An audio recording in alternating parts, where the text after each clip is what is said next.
จะตีอายุวันโนสุขังพลังคำพูดมันยืนไปเรื่องสองสามห้าคนไปพบกันที่มันจะทางติดต่อมุนโซเสียงผู้ไทยขอกราบสวัสดีและสบายดีพ่อแม่พี่น้องสุขุสุขคนมื้อนี้คอยมามุ่นหรือว่าเป็นขวัญกามาบ้านพ้นสว่างทุกคนบ้านพ้นสว่างมากขอหรือว่าขอสาวขอบ้าวคือเก้าอันแล้วเท้าเล่นกับนั่งจักบ่จักชื่อเราก็สิได้พาทุกคนไปเบิ่งน้ำกันบรรยากาศสดๆทุกคนอยู่บ้านพ้นสว่างเมืองอาสะพรแขวงสวรรณเขตทุกคนนี่นะบรรยากาศกันดิฝ่ายเจ้าบ่าวเสียกมาฮอดฝ่ายเจ้าบ่าวเสียกมาฮอด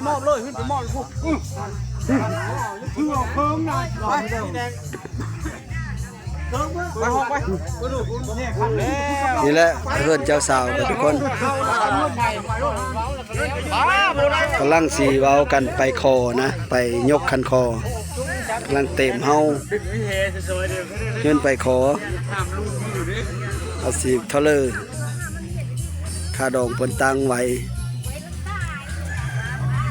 เพิ่นไปหาเท่าแก่ลุงตาพุ่นแหละ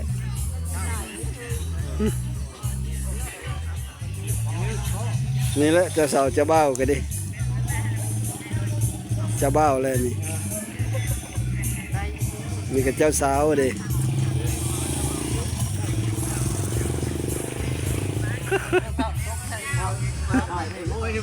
เห็นเดี๋ยวโทษบ่เห็นจำเลย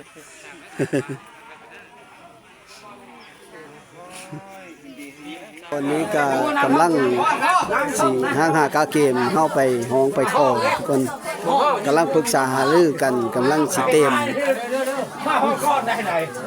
อันนี้ก็คือเจ้าภาพเจ้าบ่าวฝ่ายเจ้าบ่าวกำลังเต็มหางเครื่องของที่สิเข้าไปโย่ไปห้องไปคอน้ำเท่าแก่ลุงตาฝ่ายเจ้าบ่าวห้างหากาเกมก้อน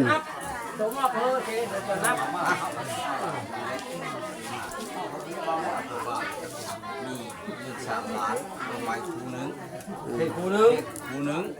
เจอหนึ่งบอตัวนี้บอตัวนี้บอเอาเด้อตัวนี้เด้อเขาเอาหน้าใส่ข้างแล้วไว้แก้วนี้ไว้โขดน้ำนี่แม่ล้างตาแค่เท่าหมอชื่อ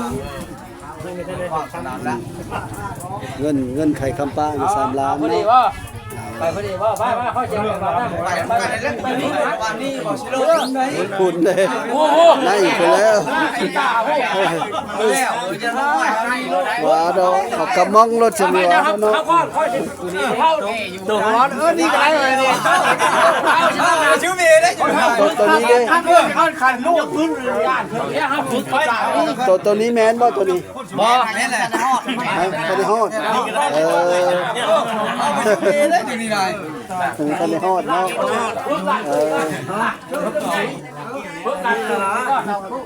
นี่นาโมนะไปจะลูกพึ่งเขาเสียก่อนตอนนี้กำลังสิขอบ่ฮะบ่มันมีอะไรนะมีบ่เทนเพิ่งทางนี้มีบ่เทนเพิ่งบ่พอได้อะไรล่ะเป็นตกแต่งผ้าควันไว้ท่าแล้วโอ้รถมันก็หกโถกระดองกระดองมันนี่มันข้ามาให้พ่อมีบ่อะไรมีบ่นี่กระโยกก็มีกระเป๋าแล้วก็เฮ็ดเฮ้ยเบิ่งระวังนึงก็ได้บ่หลายคู่นั้นได้แล้วตอนนี้ก็กำลังสีห้องสีคอทุกคนกระทากับผู้เลือกแค่ได้แล้วกันชักเอาจิ้มมาทางหน้าผมเขาค่ายแล้วนี่ได้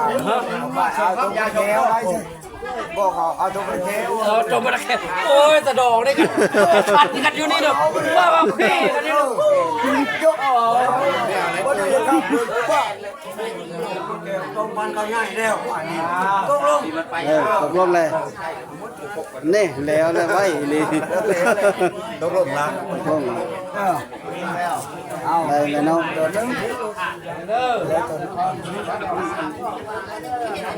ไปต่ออีกต่ออีก เออ นี่เพิ่นได้ตู่กระเป๋าฟังเขาสิมาหา ไปเพิ่นย่อมือเพิ่น ไปบ่ได้บ่ได้เว้าอะไร มีดาวแกรู้ไปมันรู้ว่าก็บ่มี อันนี้การนี่เท่คุ้มฝากมาขายพอ แต่เขาลูก แล้วแล้วก็มา มือกันเนี่ยไปวางคนนะ ไว้หาพ่อ ตรงอาฮีตรงหน้าป้าเขาเพิ่นคือมานี่ยังค้างเฉลย ค้างแล้ว ขอชีวิตอยู่กะเลยมันบ่มีเลย หลังจากขอได้แล้วก็ตกลงปงค่าดองกันทุกคนค่าดองก็คือ38 ล้านเพราะมื้อนี้ปงมื้อนี้เฮาพร้อมขอ4 ล้านแน่ค่าดอง38 ล้านขอแห้งหน่อยเฮ้ยโง่ตัวนี้ดิ้งน้ำนั่นล่ะก็เบี้ยไว้เป็นค่าดองดิ้งน้ำปงมื้อนี้น่ะ4 ล้านค่ำก็ยังค้างอยู่บ่ได้ปงเพราะว่าเฮาพร้อมขอมื้อนี้นะผู้แขนให้หลังจากอันลุงตาเพิ่นโอ้ลมตกลงกันแล้วก็เส้นเฮ็ดบันทึกบทสัญญายิ่งนี่ใส่นี่ยิ่งนะแต่ว่าบ่ได้หนีเด้อนี่เพราะว่าอันเข้าห่อเลยนะ เพราะว่าเข้าพร้อมคอหรือว่าผู้แขนเอาสะก้อนนะหรือว่าไทยเพิ่นเอิ้นว่ามันงานมันก็ว่าแม่นนะ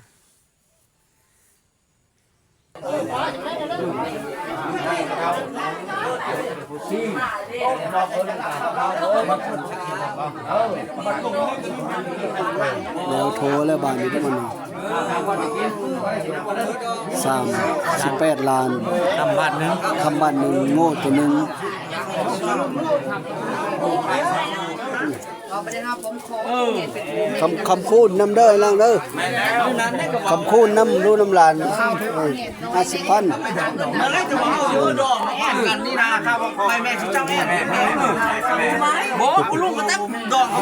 เอาไว้รถมันปิวไปได้เขาเป็นผู้ตัดสินได้คำคูณนั่นไป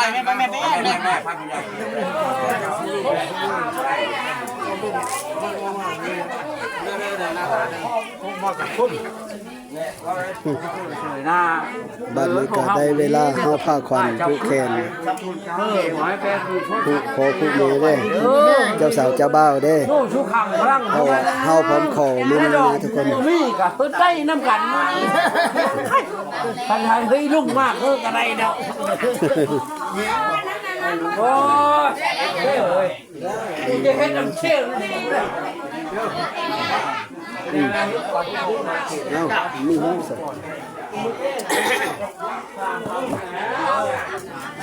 ผู้สูงจะจัดออกไปจมูกจมูกจัดออกไปจมูกออกไป1 2 3 4 5ลงไปพบกันอยู่ในบ้านจมูกกับความเชี่ยวโอ้จามปีกว่าปี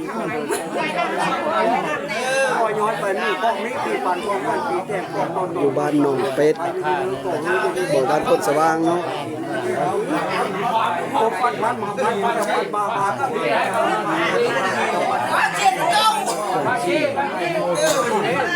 อย่าเลยที่มาได้พระมุขจ้าชาเป็นลูกค้าและพญาของปากมาเลยในวันนี้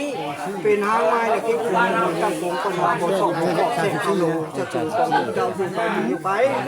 ปกวาดไปทั้งหมดเลยนะประมาณนั้นก็จะเป็นทุเรศจะว่าหายยังไม่ติดแม่ใครไม่เก่งก็ไม่เก่งก็ไม่เป็น ตอนนี้กำลังชิดช้า นี่ไปทั้งหมด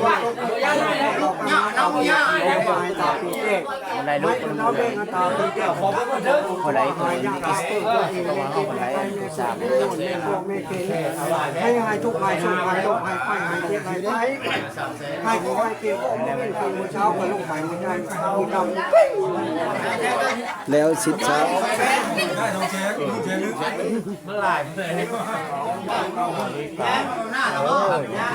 ชิโกขาวเช่าหัวงอกเลยข้างชงข้างล่างข้าแก้วดอง2 ชั้นเห็นดีมีโชคกันขอให้เราเป็นผู้โสมี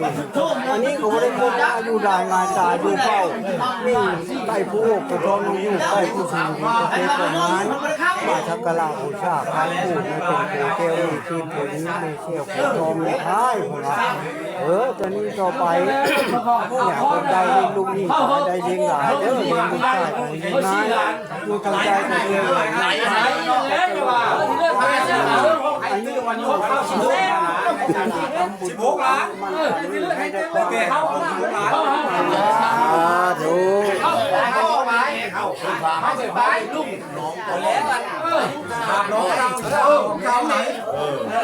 ทางนี้เสเริ่มดังแล้วทางหลังนี่เสใส่ท่านเชิญน้ำมันเหมือนเจ้าผู้ให้พระให้ใหญ่ไฟเสื้อแขนมันเอาใหญ่ไปใหญ่ไปเงี้ยวนะ ใหญ่ลูกแต่ลงกันละ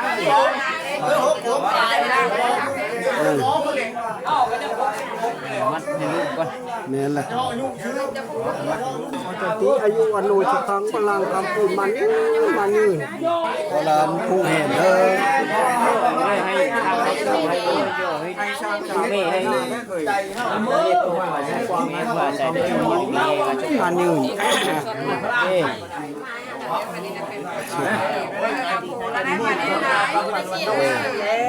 ลูกเอาเมย์ได้ลูกเอ้ยป้าที่เจ้าเอาใจไม่ได้ปฏิได้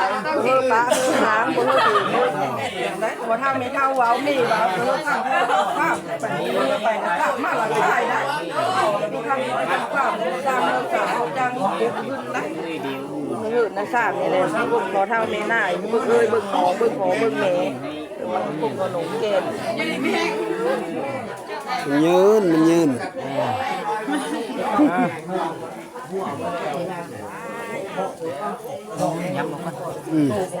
อะห้องน้ำมันได้เป็นไม่เป็นเจ้าห้องน้ำระบอกเร็วได้ผูกแขนเลย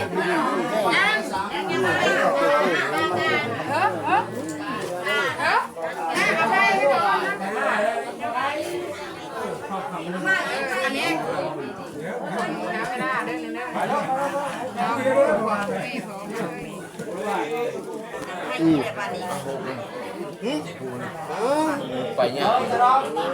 เจ้า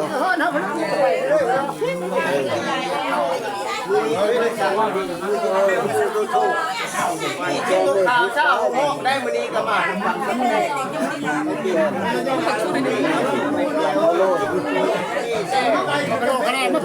พี่นู่นมันทิ้งให้คนนี้มื้อนี้ก็แม่นเอาก็ได้ดีชิปหัวข่าวเช้าก็มาปลุกฟังตั้งแจ้งเลยพวกมาพี่คุณอาตแมนบ่พี่ไปน้ำผู้โอ้ยผมมาชนเพื่อนี้หลังนี่เขาเอาพุทธเด้อหลังเด้อพูดแล้วบ่เอาใจมาเผาหน้าดิพูดแล้ว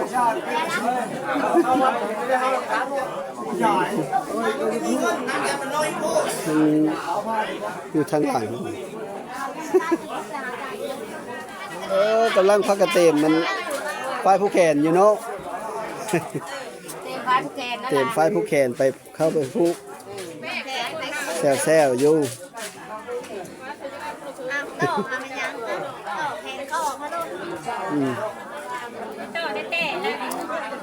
บ้านพ้นสว่างก็ไม่มีผู้สาวมีหลายเนาะ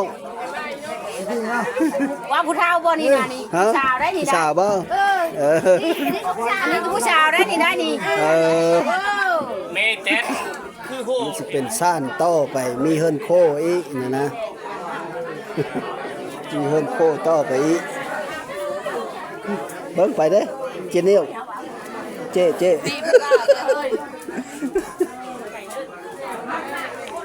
ลงตลาดก่อนบัดนี้เพิ่นหมู่เพิ่นมาพุแล้วเฮาแล้วล่ะชื่อนี่นะเพิ่นหมู่ลงเพิ่นหมู่เพิ่นมาพูนเด้อพุ่นแล้วนี่ก็ช่วยไม่มีคนถ่ายได้ ลูกกันไดปลูกกันไดได้นี่จ้ะ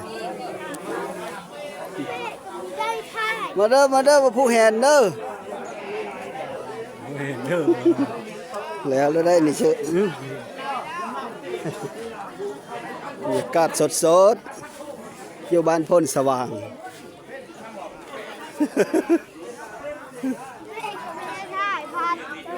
เฮ้ยผู้ละเวลาเพิ่นละบ่ผู้แหนนะบ่ได้ผู้บ่ขึ้นไปผู้แขนเอานะบ้าวนะแม่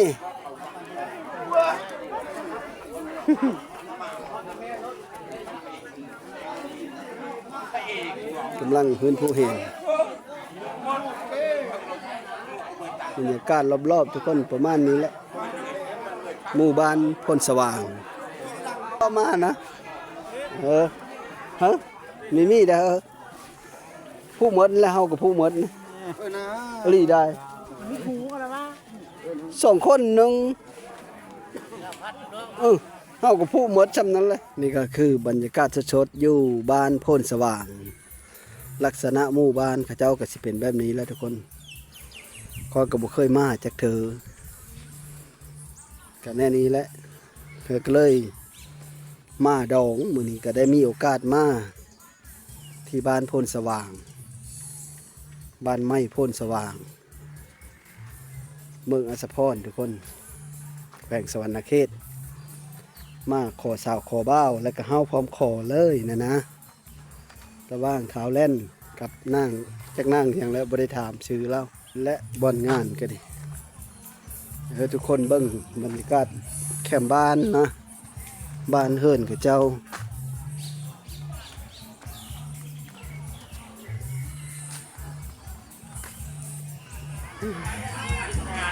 เฮิรนเจ้าสาวกำลังถ่ายรูปผู้สาวกับบหลายบ้านนี่เนาะ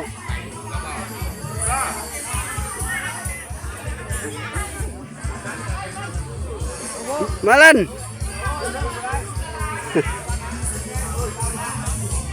ถ่ายมาเฮงกันได้ปินมาทางนี้เด้อ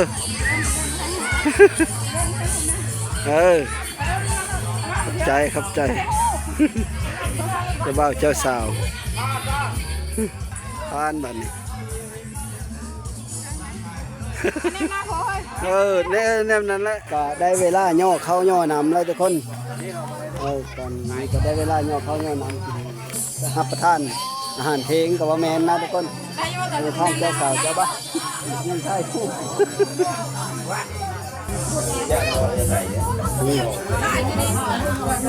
ครับประทานอาหารเพลงแล้วเนาะ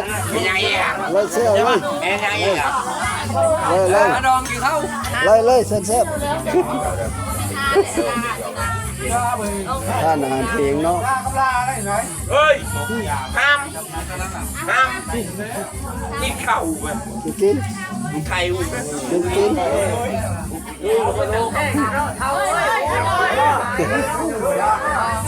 ลูกชายนัดเด้ออันนั้นทุกคนเด้อเอาน้ำกันเด้อแม่เดียวคนละบอกลาบหมู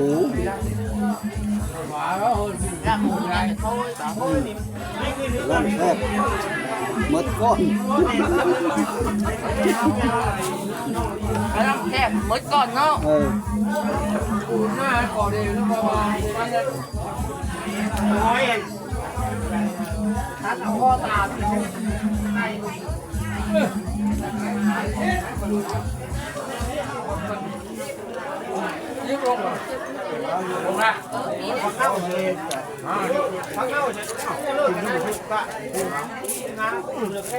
อิ่มแล้วบอกคือข้างย่านแท้อิ่มแล้วบอกคือข้างย่านแท้อิ่มแล้วเอาอีกบอกแกงนะก็นะเมื่อขั้นหนึ่งเลยจากกินข้าวกินน้ำแล้วกับเมื่อและบาทนี้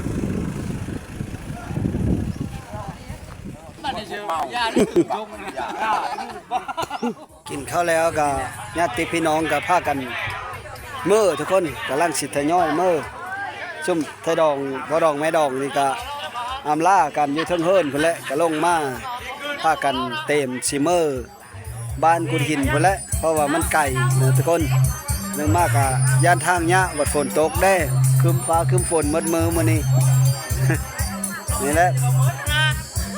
อันนี้ก็คือทางออกไปเสื้อบ้านหนองเป็ดเนาะทุกคนแล้วก็ออกไปเสื้อบ้านนาเล่านาขามพุ่นเลยก็เฮิรนเจ้าสาวก็อยู่มงทางโค้งนี้ทุกคนอันนี้ก็คือเฮิรนเจ้าสาวบ้านโพนสว่างที่มาขอมาแต่งมาขอมื้อนี้นะแต่ว่ายังบ่ได้แต่งมาเฮาพร้อมขอเลยญาติพี่น้องก็พากันเมื่อแล้วแหละผลและทางค่อยมากกับผลและทุกคนมาทางบ้านนาเล่านาขามพุ่นแหละบ้านนี้สิเมื่อทางนี้บ้านนี้สิเมื่อทางบ้านนาถมบ้านนี้ ญาติพี่น้องก็พากันรู้ล่างเมื่อแล้วแต่ว่าค่อยท้ายตาเล่าฟุบมาน้ำค่อยนะบ้านนี้กำลังจากเสร็จงานแล้วก็สิได้กลับเมื่อแล้วบ้านนี้ กลับเพิ่นมัน ขามากกะสอนนี่ตามาแล้วกะเพิ่นก็คือสิถือขิงเลยเติบแล้ว เมาแหละ แต่ว่าค่อยบ่ได้กินก็กินเหล้ากินเบียร์บ่ได้บ้านนี้ก็สิได้กลับเมื่อแล้วทุกคนก็ขอให้อยู่ดีมีแห้งขอโชคเข้ามานให้ร่ำให้รวยสุขสุขคนลูกหลานที่มาขอมาแต่งมาผู้แขนให้มื้อนี้ก็ขอเป็นเจ้าเป็นเทินขอมีความสุขหลายๆขอขอบใจหลายๆทุกคู่ทุกคนเด้อสบายดีได้จ้ะ จ้า สบายดี จ้า